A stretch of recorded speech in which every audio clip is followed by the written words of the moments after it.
কিছু কিছু মানুষ রয়েছে, কে কী করলো, কে কোথায় গেল, কে কার সাথে ঘুরতে গেল, ও কেন এত শর্ট ড্রেস পরলো, এইসব ব্যাপার নিয়ে তাদের একটু বেশি মাথা ব্যথা। আমার মনে হয় তাদের হয়তো সময় পাস হয় না, এইসব ব্যাপার নিয়ে তারা সময় পাস করে। আমি বরাবরই এইসব লোকের থেকে একটু দূরে থাকারই চেষ্টা করি। কেন জানি না, এইসব আমি একদমই পছন্দ করি না। আমি মনে করি আমি নিজের খাই নিজের পড়ি, আমার যখন যেটা ইচ্ছে করবে আমি সেটাই করব। এতে আমাকে কে খারাপ বললো আর ভালো বললো তাতে আমার কোনো যায় আসে না। 10টা লোকের মধ্যে 10জনই যে তোমাকে ভালো বলবে তেমনটা কিন্তু নয়। আর আমারও যে 10টা লোককেই ভালো লাগবে তার কিন্তু কোনো মানে নেই। আজকে তুমি যদি কোনো বিপদে পড়ো, কেউ কিন্তু তোমার পাশে এসে দাঁড়াবে না, 2 টাকা হেল্পও করবে না।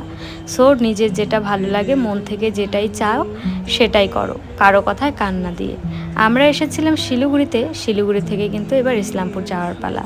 মেয়ের জন্মদিন ছিল, ওই এক রাতই ছিলাম। তো হঠাৎ করে এই টোটোটা আমার চোখে পড়ে, কি সুন্দর ছোট ছোট চারিদিকে গাছ লাগিয়েছে। এই মহিলাটাকে আমি একবার নিউজে দেখেছিলাম। তো শিলিগুড়ি থেকে ইসলামপুর রোডে ঢোকার পর এত পরিমাণে বৃষ্টি হচ্ছিল আর রোডই দেখা যাচ্ছিল না। তাই আমার বরকে বলছিলাম একটু আস্তে আস্তে চালাও, যেহেতু রোডটা একেবারেই দেখা যাচ্ছিল না। তো ওই অ্যাম্বুলেন্সটা দেখে দেখে যাচ্ছিলাম। যেহেতু বদ্দিদের বাড়ি থেকে কিছু খাওয়া দাওয়া করে আসিনি, সকাল সকালে আমরা বেরিয়ে গেছিলাম, তাই একটা দোকানে দাঁড়িয়ে এখান থেকে আমরা ঘুগনি খাচ্ছিলাম। আর বাড়িতে যেহেতু আমার শ্বশুরমশাই একাই রয়েছে, তাই বাবাকে ফোন করলাম। বাবা মাসি শাশুড়িদের হোটেল থেকে ভাত নিয়ে বাড়িতে চলে গেছে। তাই আমার বর বলছিল বাড়িতে গিয়ে এখন রান্না করব, তারপরে খাবো, অনেকটাই লেট হয়ে যাবে। চলো তাহলে মাসিদের দোকানে চলে যাই। মাসিদের দোকান থেকে খাওয়া দাওয়া করার পর রাত্রে গিয়ে বাড়িতে রান্না করব। আমি বললাম ঠিক আছে চলো। তারপরে কিন্তু মাসিদের দোকান থেকে খাওয়া দাওয়া করার পর আমরা বাড়িতে চলে আসি।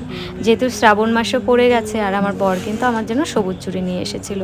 এই যে হাতের সরু সরু শাখা আর পলাটা দেখতে পারছো, কেউ একজন আমার অন্য একটা ভিডিওতে কমেন্ট করেছো এটা কি আমি অনলাইন থেকে নিয়েছিলাম, লিঙ্ক দাও তাহলে। এটা আমি অনলাইন থেকে নিইনি, এটা একটা আমি দোকান থেকে নিয়েছিলাম। আমার হাতগুলো যেহেতু একদমই সরু, তাই সরু সরু চুড়ি কিন্তু আমার হাতে খুব ভালো লাগে।